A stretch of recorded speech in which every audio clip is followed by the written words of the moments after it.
Hi everyone, my name is Kendall Jones, but I go by Kodjards, and I'm a 3D prop artist with experience working in both film animation as well as the gaming industry. I thought I'd put together a Fusion 360 course that takes you from a 2D concept or reference to a fully realized 3D design or prop. Now in this course we go through 3 different stages. Number 1 being the block out, where we focus on creating the primitive shapes that make up a generator.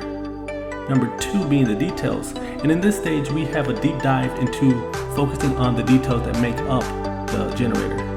And part 3 is materials and rendering, and this is where we have fun and we start to add colors to have a better visual look at this, and then we take it through the rendering stage so it can look nice and beautiful for presentation.